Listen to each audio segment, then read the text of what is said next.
Anda sedang mendengarkan suara profetis dari para nabi, hambanya John Patrice Vanggidai, Penatua Jemaat Future Life Community Kupang. Dengarkanlah dan lakukanlah perintah Tuhan melalui para nabi, maka engkau akan berhasil. Selamat mendengarkan. Baik umat Tuhan, saya ucapkan selamat pagi. Salam untuk kita semua. Salam. Umat Tuhan, kita sedang berbicara tentang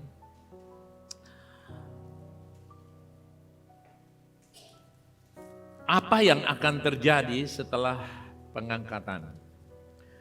Dan hari ini kita bahas tentang dua momen penting. Bilang di kiri kanan, dua momen penting. Nah, umat Tuhan, dua momen penting ini sangat-sangat harus kita perhatikan. Karena peristiwa-peristiwa ini akan menolong kita agar kita nantinya bisa lebih mempersiapkan diri hari ini. Jauh lebih baik daripada hari-hari kemarin. Yang pertama momennya itu adalah di bumi ada 7 tahun masa kesengsaraan dimulai. Umat Tuhan, ada pandangan pre-tribulation, yaitu pandangan yang umum di banyak gereja, termasuk Gereja Bethel Indonesia, Pentakosta, Karismatik. Pengangkatan gereja atau rapture terjadi sebelum masa 7 tahun pemerintahan antikris dimulai.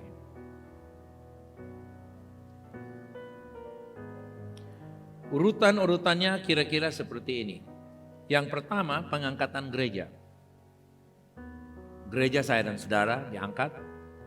Tuhan Yesus datang di awan-awan untuk menjemput orang percaya yang setia. Orang percaya yang apa, saudara? Yang apa? Bisa kuat. Orang percaya yang bagaimana? Come on! Yang setia. Yang setia. Itu artinya apa? Jawabnya apa? Orang percaya yang setia. Yang setia memegang kebenaran. Yang setia mengikuti Tuhan. Yang setia berada di jalan Tuhan. Berdiri di jalannya Tuhan. Berjalan di jalannya Tuhan. Ya. Yang kedua, masa 7 tahun tribulasi atau masa 7 tahun penderitaan antikristus itu dimulai berkuasa, terjadi kesengsaraan besar, great tribulation.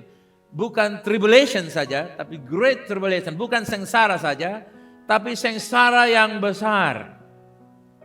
Sengsara saja sudah lumayan, bukan lumayan itu, wow, sudah mengerikan. Apalagi sengsara yang besar. Itu di Daniel pasal 9 ayat 27, Wahyu 13 kita nanti membaca pada waktu kesempatan lain. 3,5 tahun atau 3,5 tahun pertama antikristus membangun pengaruhnya. Banyak orang tertipu. Ya. Tertipu kenapa? Karena dia baik sekali seperti harimau menyembunyikan tar atau kucing menyembunyikan apa? Cakarnya, saudara, sehingga wow, kelihatannya inilah Mesias. Termasuk Israel juga akan tertipu karena mereka pikir itulah Mesias yang mereka, sehingga mereka welcome Mesias itu ada di bait Allah. Tetapi 3 tahun kemudian, yang kedua, kesengsaraan besar di mana pengayaan yang hebat terjadi karena mereka diminta untuk menyembah nabi palsu ini, antikris ini. Mereka tidak mau, dan begitu mereka tidak mau, maka mereka akan alami aniaya besar. Kemudian yang ketiga, kedatangan Yesus kedua kali. Yaitu kali ini Yesus turun ke bumi bersama orang-orang kudusnya untuk memerintah selama 1000 tahun yang kita sebut The Millennium Kingdom atau kerajaan milenium. Berapa tahun, saudara? 1000 tahun. Wow. Kalau sesuai dengan pre-tribulation, pre-trib, sesuai dengan pre-tribulation, yang banyak dipakai di khotbah pengangkatan pada masa antikristus memerintah, gereja sejati sudah tidak ada di dunia. Gereja sudah tidak ada di dunia karena sudah diangkat. Yang tertinggal adalah orang-orang yang tidak siap dengan minyak Roh Kudus dalam hidup mereka. Nah, Anda bisa bayangkan kalau itu suami dan istri. Owen pergi, Boy tertinggal. Pete pergi dan Mary tertinggal. Sam pergi dan Vincent tertinggal. Dora pergi dan John Dede tertinggal. Melsi pergi dan John F tertinggal. Eli pergi dan Dorothy tertinggal. Eben pergi dan Ita tertinggal. Anda bisa bayangkan? Itu selama-lamanya. Menyesalan sudah selesai. Tapi antikris akan bilang begini. Oh, kamu lupakan sudah. Kamu sendirian. Suamimu udah pergi. Nih, kita kasih kamu kartu kredit. Kamu boleh pakai sebuah makan yang paling mahal. Hidup yang paling mewah. Mereka coba melupakan supaya mereka tidak menyesal. Dan mereka mulai menikmati 3 tahun setengah. Untuk mengobati rasa duka karena ditinggalkan kekasih mereka. Bayangkan anak-anak diangkat papa dan mama tinggal di rumah. Karena apa? Jam ibadah papa dan mama main judi, nonton-nonton, urus ayam, urus bunga, urus segala macam. Bukan berarti ayam salah, bunga salah, saudara. Tapi jam ibadah juga mereka bilang saya bapak sakit. Padahal bapak ada di rumah, baru anak-anak kirim video. Ini bapak ada main-main, perbaiki di otot-otot. Bilang saya bapak ada sakit. Tiba-tiba sakit betul, baru minta pendeta datang. Saudara ingat. Nah, saudara enggak sih? Jangan main-main, saudara. Ini terangkat nih saja, pintu ketutup. Selamat dalam kekekalan. Tapi juga kebinasaan dalam kekekalan. Nah, umat Tuhan, ini menjadi perhatian serius untuk kita semua hari ini. Haleluya, amen. Bagaimana kita disuruh berdoa, membaca Alkitab, memberi dengan cara yang elegan, terhormat, bertanggung jawab, menulis nama, doa 5 anak darah bijaksana, doa ini, doa itu, melayani, buka kesempatan untuk ini dan itu segala macam. Itu semua ada dalam rangka mempersiapkan kita supaya kita mumpuni, haleluya. Kita memenuhi apa yang menjadi harapan Tuhan. Bahkan buka aja nanti, saudara, minggu depan saya akan bicara lagi, tapi nanti menolong kita, saudara buka aja sekarang di YouTube. Tulis itu. Pengangkatan tanggal 23-24 September 2025. Buka sekarang, pasti ada. Nanti saudara dengar itu baik-baik. Tidak lama lagi, 23-24 September 2025. Pengangkatan terjadi. Bukan aja, semua orang banyak bilang begitu. Ya, saya mengikuti apa yang orang lain bilang. Dan ya kalau terjadi itu syukur. Kalau tidak terjadi ya bisa saja sebelum 24 September saudara sudah meninggal. Mau jadi atau tidak jadi yang penting persiapan. Katakan amin. Mau jadi tidak jadi artinya apa saudara? Persiapan. Lebih baik. Ketimbang kita jangan percaya. Begitu hari tiba kamu terjebak. Oke? Nah, nanti minggu depan kita akan bahas lagi. Apakah betul pengangkatan terjadi pada 23 dan 24 September 2025 ini? Nah, umat Tuhan, yang kedua, pembagian mahkota di sorga. Sampai ku menerima mahkota. Haleluya. Alkitab berkata kepada kita ada 5 mahkota. Kita lihat dulu di Yakobus 1 sebelum keluarkan di sana. Yakobus 1, saudara boleh buka Alkitab kita. Yakobus 1 ayatnya yang ke-12. Dikatakan demikian. Berbahagialah orang yang bertahan dalam pencobaan. Sebab apabila dia tahan uji, baca bersama saya. Tidak ada apa Alkitab semua.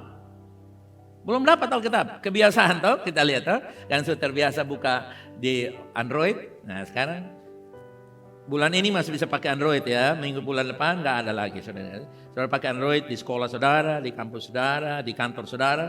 Tapi di VLC, Victoria House, no Android for service. Ya, semuanya pakai ini. Kecuali catatan tertentu. Oke, baca mulai sekali lagi. Berbahagialah orang yang bertahan dalam pencobaan. Sebab apabila ia tahan uji, ia akan menerima apa? Mahkota kehidupan yang dijanjikan Allah pada barang siapa yang mengasihi dia. Saudara yakin kalau Tuhan janji itu tidak tipu-tipu? Ini bukan omong-omong, saudara yakin? Saudara yakin kalau Tuhan omong itu pasti? Ya sama dong, saya terlalu yakin. Nah jadi bagian yang pertama adalah mahkota kehidupan. Karena di situ dikatakan Yakobus berkata, the crown of life. Kita lihat di dalam Wahyu 2 ayat yang ke-10. Jangan takut terhadap apa yang harus engkau derita. Sesungguhnya iblis akan melemparkan beberapa orang dari antaramu ke dalam penjara supaya kamu dicobai dan kamu akan beroleh kesusahan selama berapa hari? Berapa hari? 10 hari. Waktunya singkat saja. Hendaklah engkau setia sampai mati dan aku akan mengajarkan kepadamu mahkota kehidupan. Saudara lihat.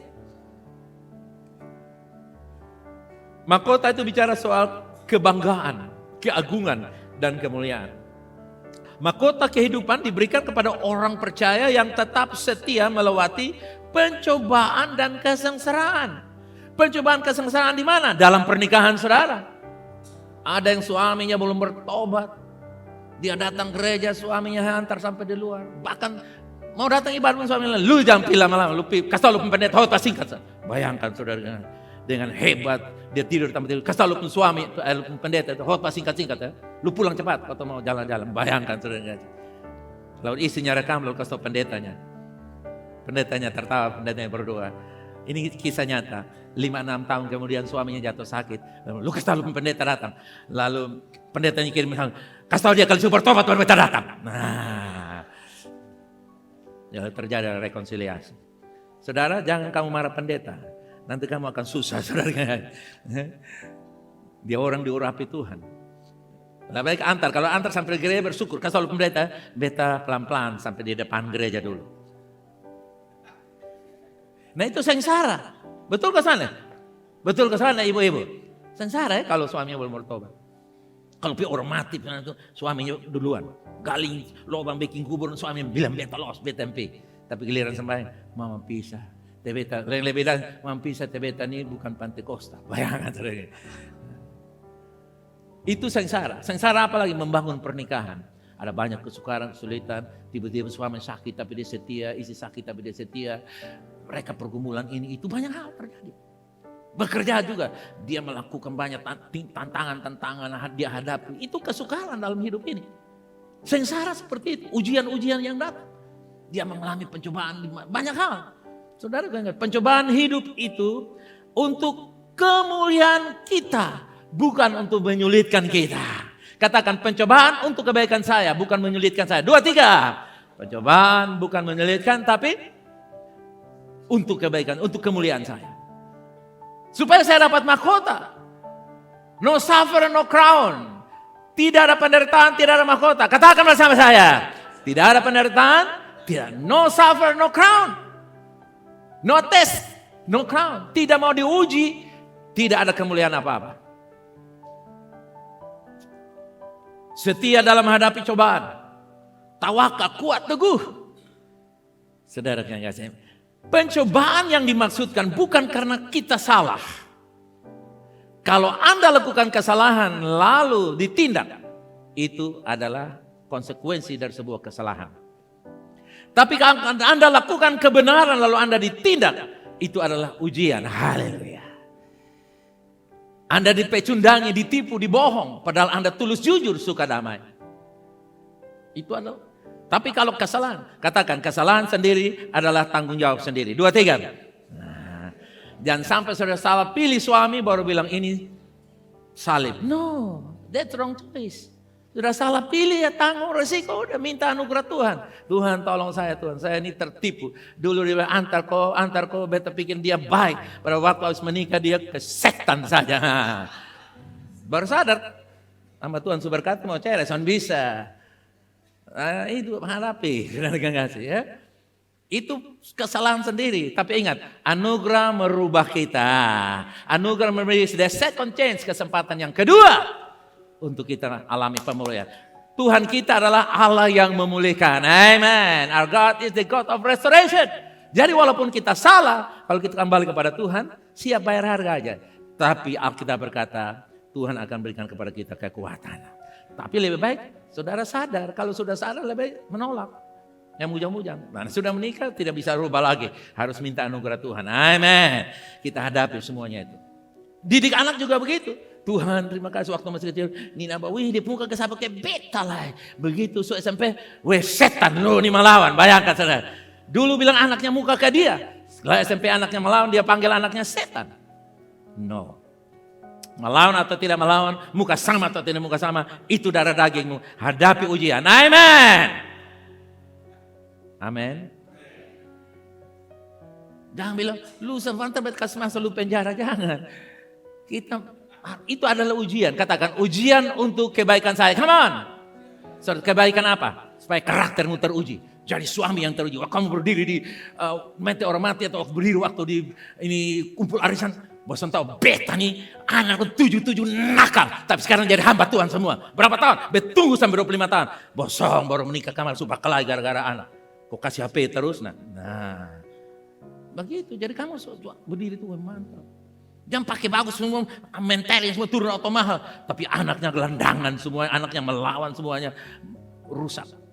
Gak ada arti mobil mewah, gak ada arti. Kamu pakai sepeda, pakai motor buntut. Tapi kalau anak-anakmu karakternya bagus, kamu adalah orang yang berhasil. Amin. Amin. Kemarin saya bangga sekali, saya senang. Saya di rumah, saya santai sambil mempersiapkan khotbah. Saya hanya monitor, Fani gimana, WBB lancar?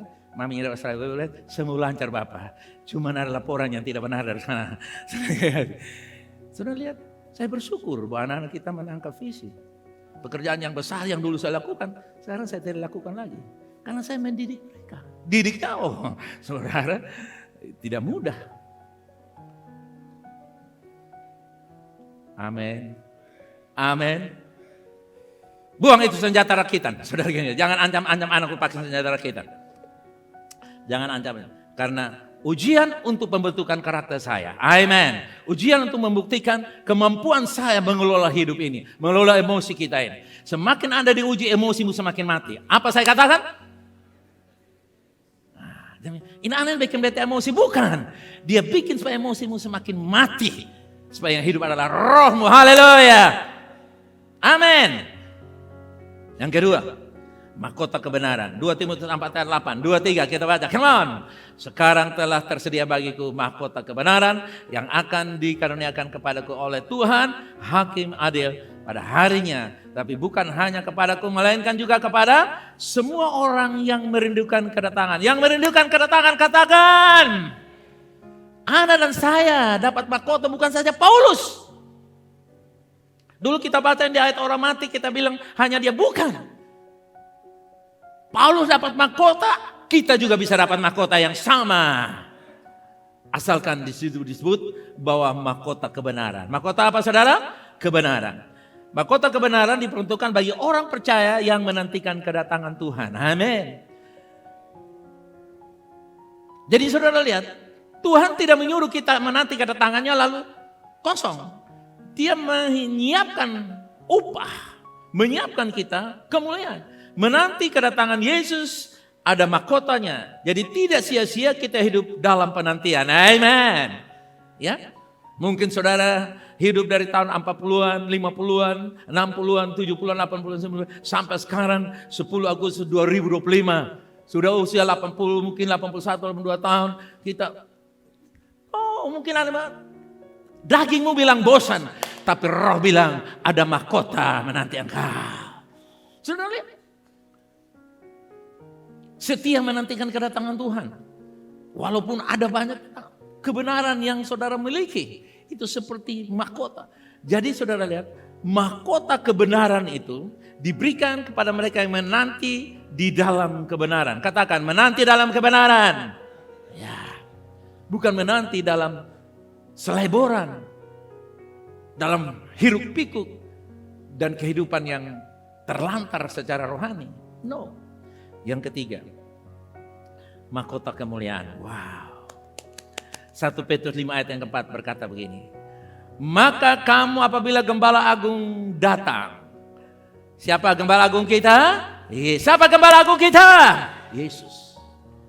Kamu akan menerima mahkota kemuliaan yang tidak dapat layu. Wow. Mahkota yang pernah dipegang oleh Mike Tyson sudah layu, saudara kasih. Karena dia pensiun dengan dipukul roboh. Mahkota yang pernah dipegang oleh Muhammad Ali almarhum sudah selesai. Tapi mahkota yang Anda punya akan mekar selama-lamanya. Jaya untuk selamanya, bersinar untuk selamanya. Amen. Saudara yang kasih. 2 Timotius 4 ayat 7 tadi sudah dikatakan bahwa aku telah mengakhiri pertandingan. yang baik. Aku telah mencapai garis akhir dan aku telah memelihara iman. Jadi mahkota kemuliaan diperuntukkan bagi mereka para gembala. Kita melayani Tuhan dengan setia. Ya. Kita ikut Tuhan. Kita pasang dada untuk membela umat Tuhan, melayani Tuhan. Banyak yang dipukul, banyak yang dianiaya, banyak yang mungkin dibakar, dipenjarakan, dan berbagai macam. Mereka adalah hamba Tuhan yang itu terjadi. Kalau itu adalah orang tuamu, itu adalah saudaramu, adalah gembalamu, saudara kekasih, mereka dipersiapkan untuk mendapatkan mahkota kemuliaan. Amen. Ada mahkota yang lain, namanya mahkota apa saudara kekasih? Mahkota apa? Mahkota yang tidak fana. Wow. Ini seperti apa? 1 Korintus 9 ayat 25. Tiap-tiap orang turut mengambil bagian dalam pertandingan, menguasai dirinya dalam segala hal. Mereka berbuat demikian untuk memperoleh suatu mahkota yang fana. Tetapi kamu untuk memperoleh apa? Suatu mahkota yang abadi alias yang tidak fana. Saudara kasih tanda di situ, saya kurang taruh tanda. Ayat yang ke-25. Tiap-tiap orang yang turut mengambil bagian dalam pertandingan menguasai dirinya dalam berapa hal? Berapa hal? Segala hal. Mereka berbuat demikian untuk memperoleh suatu mahkota yang fana. Baca bersama saya. Tetapi kita untuk memperoleh mahkota yang abadi. Amen. So lihat, hidup ini adalah pertandingan. Hidup adalah apa saudara? Life is racing, balapan, pertandingan. Life is fighting, life is competition. Pertandingan bukan untuk sok-sok, bukan. Bukan pertandingan supaya mau menang sini, bukan. Pertandingan untuk menyelenggarakan nilai-nilai kehidupan. Pertandingan untuk apa? Menyelenggarakan, mewujudkan the value of life. Nilai-nilai hidup ini dipertandingkan. Mungkin Anda tinggal dengan tetangga dan kamu tinggal pun rumahnya masih kontrakan atau rumahnya sangat sederhana sekali mati pun. Anda tetangga dengan orang yang kaya, hebat, makmur semuanya. Tapi di situ Anda setia, Anda melayani Tuhan, lakukan kebenaran-kebenaran. Di situ Anda tidak termakan mereka, mungkin pesta hampir tiap minggu. Saudara berdoa hampir setiap hari. Haleluya. Apa-apa. Saudara masih ingat? Om Sarus dan orang kaya masih ingat? Lazarus bikin apa dari mukanya? Duduk sambil borok, mungkin anjingnya lewat, anjingnya mau jilat. Tidak. Karena anjingnya mahal-mahal, makan makanan toko, tapi yang anjing kampung datang jilat-jilat di situ, lalu diharapkan supaya ada yang jatuh. Tapi sudah lihat apa yang terjadi waktu orang kaya mati ini, dia masuk di neraka. Waktu Sarus mati ada di mana saudara kasih? Pangkuan Abraham. Sudah lihat? Dia dapat kemuliaan bukan? Dia dapat mahkota yang tidak fana. Digandong-gandong oleh Abraham. Saudara kasih. Tapi orang kaya di sana bilang apa? Tolong kasih aku, bayangkan. Suruh Lazarus, dia lupa kalau Lazarus itu borok-borok. Dia lupa kalau Lazarus itu penyakitan. Tolong Lazarus ambil taruh tangan itu, saudara kasih. Susah baru mulai merendahkan diri, terlambat merendahkan diri. Dulu tidak pernah minta tolong orang. Saudara, kenapa Tuhan izinkan kita ada momen-momen kita merendahkan diri minta tolong orang? Supaya kita layak masuk surga. Ada orang bilang, beta menyesal, beta dalam ini sudah pernah minta tolong, tapi hari ini beta terpaksa minta tolong. No! Kamu dipaksa oleh Tuhan, bukan terpaksa. Supaya kamu bisa ke surga. Amen! Tapi kalau kamu tidak pernah merendahkan diri dan minta tolong orang lain, nanti kamu akan bisa minta tolong orang lain waktu kamu di neraka. Terlambat. Jadi jangan malu minta tolong orang lain. Dan jangan bertahan hati untuk menolong orang lain. Yang setuju katakan. Amen. Saya tidak tanggung-tanggung minta tolong orang lain. Mana saya minta tolong satu saudara. Tolong bantu saya. Oke. Beli di mana? Beli di Cina. Langsung kita order dari Cina. Tidak malu-malu. Kenapa mesti malu-malu? Karena untuk pekerjaan Tuhan, untuk pelayanan Tuhan, untuk kebaikan, Tuhan akan membawa kita. Saling membutuhkan adalah Alkitabiah. Amen. Saling menolong adalah Alkitabiah. Apalagi saudara seiman. Saling menolong, bukan saling mencekik atau menekan. Nah, umat Tuhan, tiap-tiap orang, saudara baca baik-baik, tiap-tiap orang yang turut mengambil bagian dalam pertandingan menguasai diri. Artinya apa? Mahkota yang tidak fana diberikan bagi mereka yang dengan apa? Setia berlari dalam perlombaan. Berlari dalam perlombaan ini bukan lari maraton, kupang campang, bukan. Perlombaan iman, setia dalam berlari perlombaan iman dalam mendidik anak. Mendidik cucu, dalam menjalankan bisnis, menjalankan karir, dalam menjalankan hidup berjemaat. Anda tahu, kalau Anda datang hidup berlomba-lomba, datang ibadah, setiap hari tentukan datang pas waktu, membawa persembahan, mendukung, melayani jiwa-jiwa, Anda sedang berlomba dan Anda akan jadi the winner. Amin. Bukan saudara menyenangkan pendeta, bukan. Saya juga berlomba seperti saudara. Berlomba untuk apa? Melayani dengan baik. Melayani yang luar biasa. Melayani tanpa embel-embel. Amin. Itu yang dimaksudkan. Kita menguasai diri kita. Kita berlomba. Tidak ada saudara yang kasih orang lari cepat. Itu pakai badan lengkap begini. Ya kan? Mereka pakai pakaian semini mungkin. Baju kau sepasang cukup. Pakai pakaian dalam secukupnya. Dan juga celana yang seringan. Bayangkan dia lari dengan berat 5 kilo. Saudara yang itulah sebabnya Alkitab menarangkan kita belajar untuk menguasai. Coba lihat tangan saudara, katakan begini. Saya menaklukkan kedagingan saya. 2, 3, come on. Dalam nama Yesus terjadi. Tuhan berikan kekuatan. Nah saudara yang pertama. Orang yang berlari dalam perlombaan rohani. Hidupnya mengejar tujuan surgawi. Bukan kesenangan duniawi. Katakan tujuan surgawi bukan kesenangan duniawi. 2, 3. Yes. Singkatnya demikian. Itu berlari. Jelas bukan? Jadi bukan berlari begini saudara kasih. Bukan. Berlari artinya saya men-set up. Menetapkan bahwa saya punya tujuan ilahi. Amin. Bukan kesenangan duniawi semata.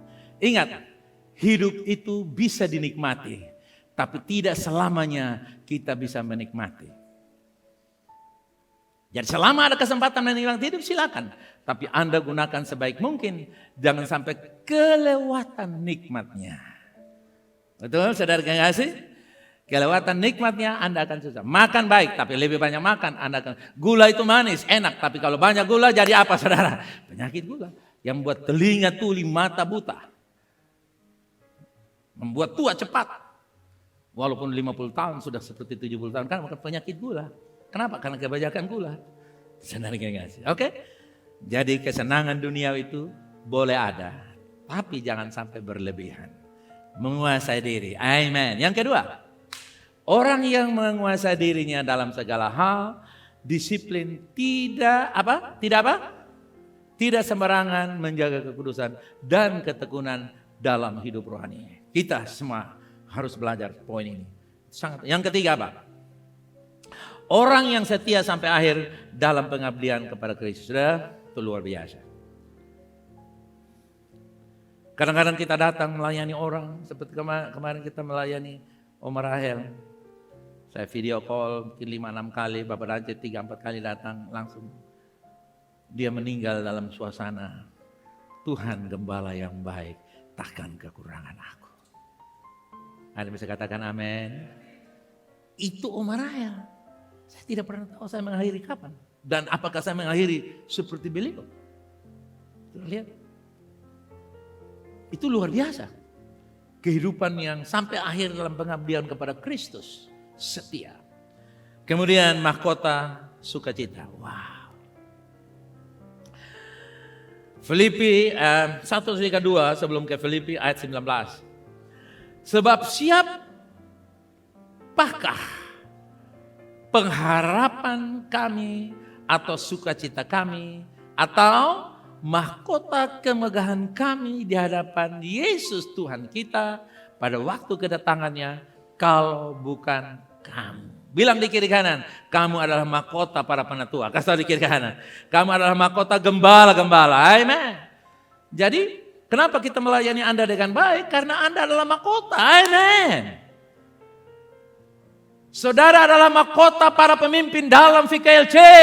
Saudara adalah mahkota saya sebagai gembala jemaat.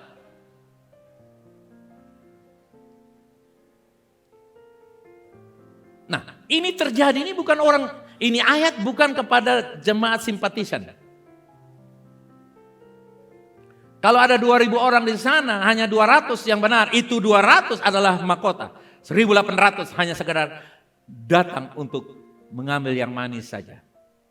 Sebentar mereka akan membuang. Oke?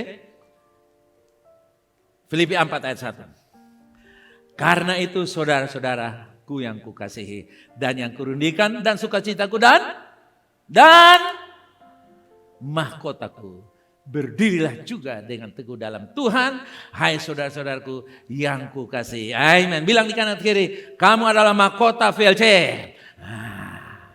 Yes. Karena itu kita rawat mahkota kita dengan baik. Kita tidak mau mahkota kita direbut oleh orang lain. Amin.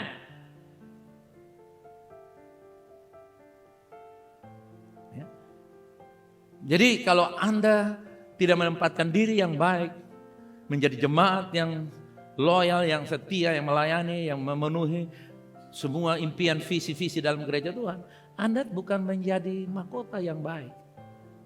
Anda adalah perongrong untuk mahkota gembala hilang. Jangan.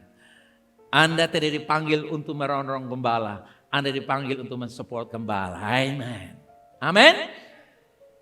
Itu dia. Oke? Nah, umat Tuhan, mahkota sukacita adalah bagi mereka yang membawa orang lain. Wow, membawa orang lain kepada Kristus. Jadi, di dalam jemaat ini diperhitungkan. Misalnya, saudara Edu Dawa, kamu dimenangkan oleh orang tertentu. Betul ya Edu? Maka sebagai jemaat, saya melayani Anda, saya punya mahkota. Karena sebagai gembala jemaat. Tapi orang yang pernah membawa engkau kepada Kristus, dia punya mahkota. Memenangkan orang lain. Saudara lihat, Tuhan itu detail sekali. Amin. Pasti di sini setiap orang pasti ada yang dimenangkan. Amin. Mungkin sedikit saja yang dapat mimpi lihat neraka lalu bertobat. Tapi umumnya semua pasti dimenangkan orang lain. Betul kan saudara? Ya. Nah, disitulah. Kenapa kita kupanggo? Kupanggo untuk mahkota saya. Katakan sama-sama 2, 3. Jadi kalau tiap minggu hanya Iwan Deku saja yang keluar, dan Bapak Lantas saja yang keluar, ya nanti mahkota untuk orang saya. Ya saya kasih tahu saudara. Ada yang bilang, kakak beta juga mau pesan foto. Ya kenapa Tuhan lebih tahu kalau Anda tidak foto. Tapi kalau Anda foto itu juga menolong kita, ya kan? Untuk apa?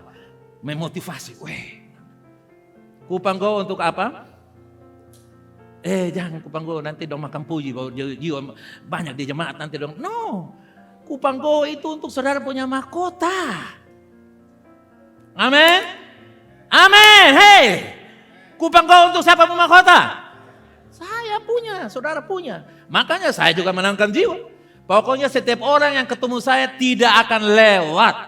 Entah mau penjual kayu, penjual pedagang atau pemilik toko sekalipun. Saya injili satu saudara sampai sekarang dia baik sama saya. Sambil saya bayar, saya pimpin dia terima Tuhan Yesus. Sampai sekarang jadi konco. Tiap hari dia kasih saya salam terus. Saudara. Ya paling baik. Dia bilang, kok saya ada proyek. Ambil, suruh anak-anak datang saja kok. Kadang-kadang saya transfer begini. Sudah Pak, nanti sisa kapan-kapan ada proyek, kasih lagi. Bayangkan saudara, orang mata begini, baru dengan uang tidak repot-repot. Itu karena Tuhan jamah hati. Amin. Kalau mata begini, hari Minggu jaga. Itu jualan saudara kasih. Karena mereka belum punya hati diubah. Tapi kalau sudah diubahkan, gara-gara Injil adalah kuasa yang merubah. Amin. So, lihat. Jadi kupanggo untuk siapa? Kupanggo itu untuk siapa? Makanya mulai minggu depan, mulai hari pulang saudara. Karena apa nanti? Dengar saudara. Kadang-kadang kita anggap entengnya. Saudara tahu nanti di surga tuh kamu menyesal kalau kamu tidak pakai mahkota. Gara-gara tidak menangkan jiwa. Nanti kamu tanya itu orang, kenapa lu pakai mahkota? Kok menangkan lu tau? Lalu lu menangkan siapa? Itu sudah sekarang. Jangan coba-coba di surga. Itu sudah kapan? Jangan di surga di malaikat. Itu malaikat beta lapis selalu Kalau malaikat bisa kayak begitu. Lebih sekarang saya yang keras sama saudara. Supaya kamu bahagia bersama kita. Amin. Ketimbang nanti saudara kasih motor baru posting, uang Ada uang posting, pesta orang posting. Tapi kalau menangkan jiwa, saya mau kasih saudara, Kupang Go untuk mahkota saya dan saudara. Amen. Semua orang percaya akan dihakimi dan diberi pahala atas apa yang mereka lakukan dalam melayani Kristus. Waktu Anda memenangkan jiwa, Anda telah mewakili Kristus untuk menangkan jiwa. Karena Kristus suruh kita menangkan jiwa. The fisher of men. Bukan Yesus yang tangkap jiwa, Yesus tangkap jiwa melalui saya. Katakan, Yesus menangkan jiwa lewat saya. Come on! Dengan nada yang lebih tinggi. Nada yang tinggi, dong! Oke, ambil dong. Yesus menangkan jiwa lewat saya. Come on. Haleluya. Sudah lihat. Ini kita sampaikan. Kenapa saudara? Karena ini malaikat catat. Saudara lihat. Hamba Tuhan 10 Agustus dia pakai walaupun dasi tak cekek. Tapi dia omong dengan iman yang kuat. Karena dia tahu itu untuk kebaikan jemaat. Haleluya. Amin. Janji penghakiman dan pahala. Kebanyakan orang Kristen percaya bahwa memang benar sampai titik tertentu bahwa mereka pada akhirnya menikmati berkat-berkat surga. Yang menikmati berkat surga katakan amin. Come on. Oke, itu benar. Namun banyak orang yang perlu memahami bahwa Tuhan adalah Tuhan yang membalas kita atas ketaatan kita atau ketidaktaatan kita ketika kita menghadapnya. Saudara lihat. Di dunia ini belum apa-apa. Anda boleh menikmati berkat Tuhan lalu lupa Tuhan, lupa pekerjaan Tuhan. Oke, no problem. Tetapi waktu menghadap Tuhan, itu tidak bisa Anda hapus. Sekarang aja kita punya digital record saja. Sudah mulai beberapa hari belakangan ini Indonesia, mulai Agustus ini. Semua orang di Indonesia punya uang prabawa tahu. Siapapun dia.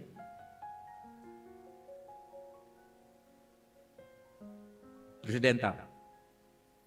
Ya, tidak ada orang lagi yang ngembang pajak tuh nggak bisa lagi. Karena presiden tahu. Tinggal tunggu aja suruh tangkap mereka yang tidak pernah bayar pajak. Mereka tahu. Saudara lihat, itu di hadapan manusia.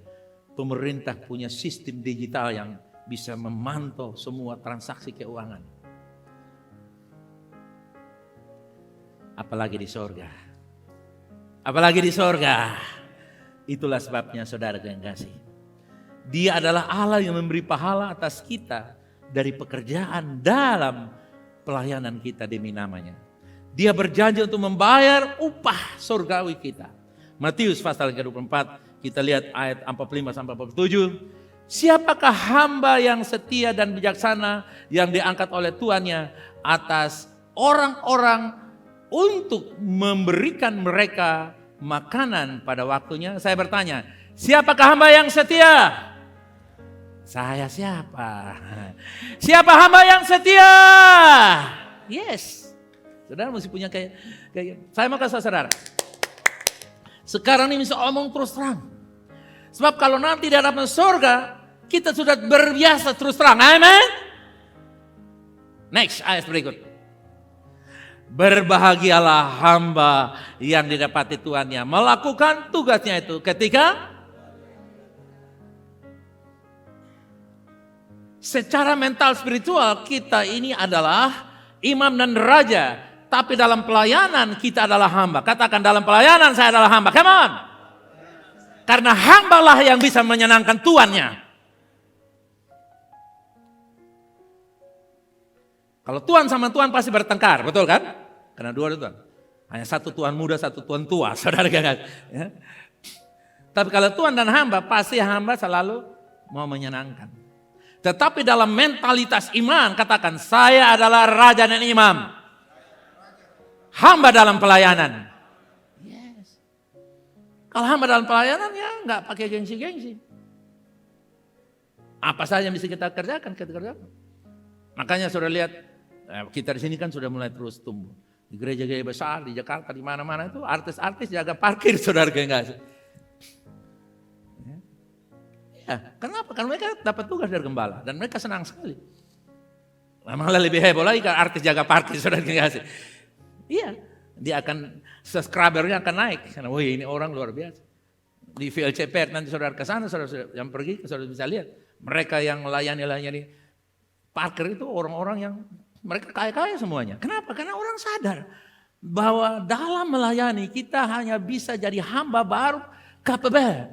Kalau melayani dengan hati Tuhan, hati bos, nggak bisa. Yang bisa melayani adalah hamba. 2, 3 katakan. Ayat berikut 47. Baca.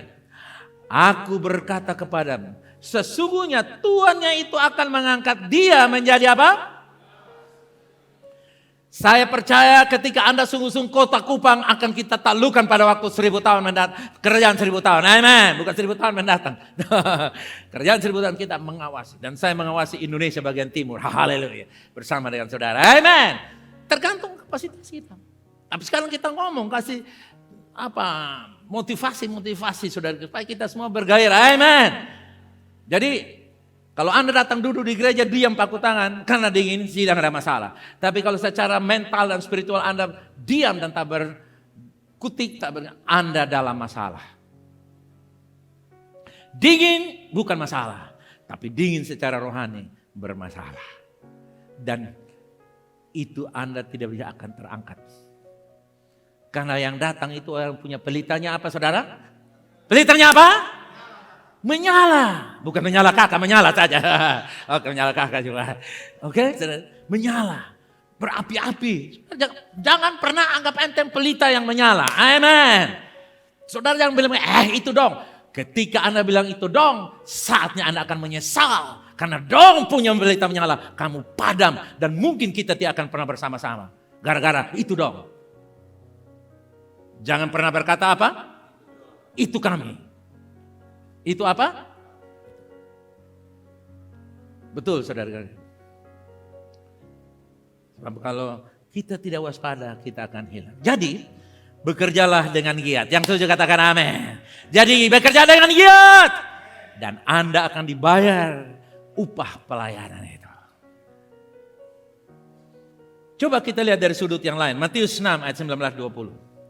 Janganlah kamu mengumpulkan harta di bumi ingatan karat merusakkannya dan pencuri membongkarnya serta mencurinya. Ayat 20 sama-sama mulai. Tetapi kumpulkanlah bagimu harta di sorga ingatan karat tidak merusakkannya dan pencuri tidak membongkar serta mencurinya. Ada yang katakan amin. Dia bilang simpan harta di sorga. Berarti cara simpan harta di sorga, saudara melayani orang lain. Melayani gereja Tuhan di mana saudara tempatkan.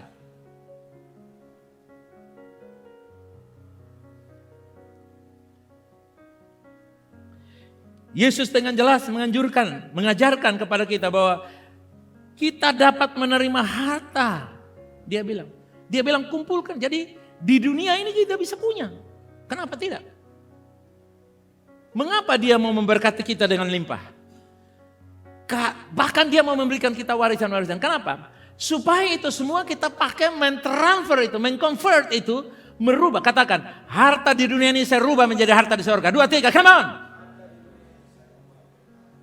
Biasa-biasa mau ke Perth, gak ada masalah lagi. 2 kamar di sana sudah siap.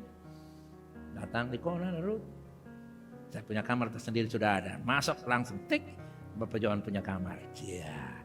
Di sana ada kamar-kamar yang lain. 2 kamar tersedia. Untuk apa? Karena mereka mau melayani orang-orang yang datang. Saya lihat, saya kasih tahu anak-anak saya lakukan itu. Mereka melayani Tuhan, mereka lakukan ini. Jadi saudara, jangan sampai saudara biar miskin itu lagu dulu apa? Keliling sini, itu membuat Pit akan marah. Saudara, masa keliling dunia ini ilmu tak satu pun, saudara ada begitu. Saudara boleh pintar, boleh kaya, boleh semua. Tapi dirubah itu menjadi apa? Harta surgawi. Dengan apa? Melayani. Apa yang saudara berikan itu yang tertinggal untuk selamanya. 2, 3 katakan. Yes. Dia bilang simpan harta di surga. Di bumi itu ngengat karat itu apa? Sakit, penyakit. Saya tanya kalau Anda sakit, dokter bilang operasi, saudara bilang apa? Sonde, besok mau. Mati nanti. Saya tanya, kalau dokter suruh kamu operasi, suruh tanya saya bilang ikut operasi. Saya tidak mau apa-apa. Orang berdoa, lu cari orang lain berdoa. Saya tidak mau berdoa untuk kau yang melawan begitu. Iya. Haleluya, amen. Jadi saudara lihat, kalau kita sakit pasti berobat dan bayar berapapun. Kalau perlu gak ada gaji, di kepala pun kalau boleh ambil sudah, dokter. Yang penting saya selamat. Jadi saudara lihat, di dunia ini banyak pencuri. Tadi saya bilang, internet akan menjadi pencuri terbesar dalam waktu-waktu singkat ini. Saudara lihat, simpan uang semua di sana. Yang ada di rumah itu hanya 2 ribu. Yang 200, yang 300 miliar, juta, semua begitu mau tolong orang lain, diklik begini. Maaf, tidak bisa. Dan begitu akan hidup kembali. Bagi mereka yang percaya si A, si B adalah Tuhan penguasa, boleh mengakses. Pilih. Hati nurani bilang, sana apa? Percaya antikris, nanti minta ampun. Enggak bisa. Begitu kamu bilang, saya percaya antikris, itu klaim untuk selamanya. Karena diskusi beberapa tahun yang lalu, mereka bilang begini, Pit. Gampang Kak John, kau tahu mengaku saya antikris, apa-apa. Nanti di belakang baru kau tahu menyesal. No. Kamu tipu-tipu dengan antikris, tapi Tuhan sudah catat. Lu takut mati baru tipu. Lu mati sudah untuk selama-lamanya. Jadi tolong jemaat-jemaat yang punya ilmu bilang tipu-tipu antikris. Saya bilang bertobat, saya tidak percaya itu. Iya. Begitu kamu klik website keluar bilang. Kalau kamu klik salib terbalik, kamu boleh akses uangmu. Makanya dari sekarang lebih simpan di sorga. Begitu kita perlu, Tuhan saya perlu, tiba-tiba uang supernatural terjadi. Amin. Amin. Karena kamu punya. Dengar, Tuhan itu adil. Bank saja kalau kamu pergi tarik uang sekarang ini, kamu ada uang ditarik keluar atau tidak? Itu bank. Apalagi Tuhan bilang, kamu punya harta di sorga. Tuhan, saya mau pakai 1-2 juta untuk bayar saya anak uang kuliah. Kira-kira Tuhan kasih ke sana? Tuhan kasih ke sana? Tuhan kasih. Karena sorga ada di bumi ini. Sesuai dengan iman yang percaya. Haleluya. Orang jahat hidup untuk kekayaan yang dapat mereka miliki. Timbun dan eksploitasi mereka yang luar biasa untuk mengumpulkannya. Tetapi orang bodoh, karena segala sesuatu di dunia ini sangat sementara dan rentan terhadap pembusukan karena hukum entropi. Hukum entropi itu apa? Yaitu hukum tanpa pemeliharaan. Dia punya banyak tapi tidak ada jaminan menolong dia. Itu entropi. The law of entropy. Punya banyak tapi tidak ada jaminan. Lebih baik kita tidak punya ada di dunia tapi simpan di surga. Begitu kita perlu, mujizat terjadi. Amin. Dan saya percaya di zaman-zaman kedatangan Tuhan yang singkat ini, Tuhan akan buat mujizat supernatural bagi orang percaya. Dan orang percaya itu ada di depan saya hari ini. Amin.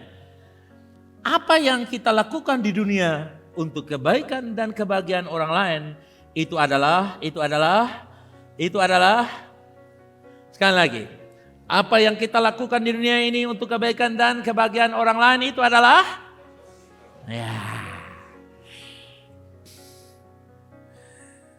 haleluya. Amen. Kita bertanya, deposito apa yang saya bayarkan ke surga hari ini? Harta surgawi apa yang akan Yesus berikan kepada saya atas pengabdian saya? Ini menjadi pertanyaan yang membawa kita dalam kekekalan. Deposito apa? Coba lihat tangan saya, katakan, deposito apa yang sudah kamu bayar ke surga?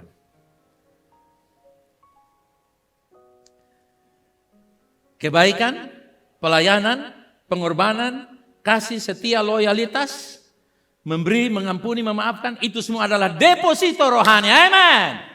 Pelayanan kepada gereja Tuhan, kepada jiwa itu adalah apa saudara? Deposito rohani. Bilang di kiri kanan, giat tanam deposito di sorga.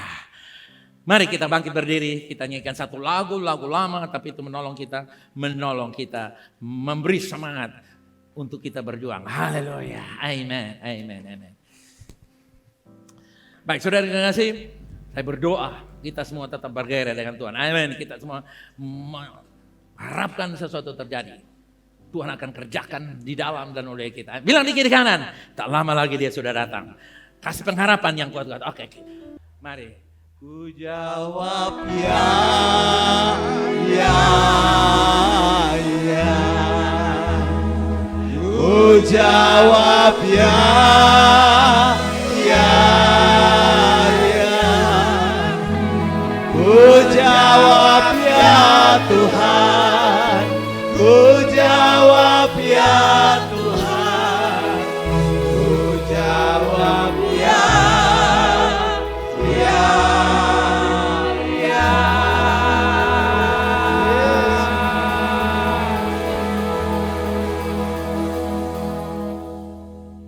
anugerah Tuhan cukup untuk kita sekalian. Amen.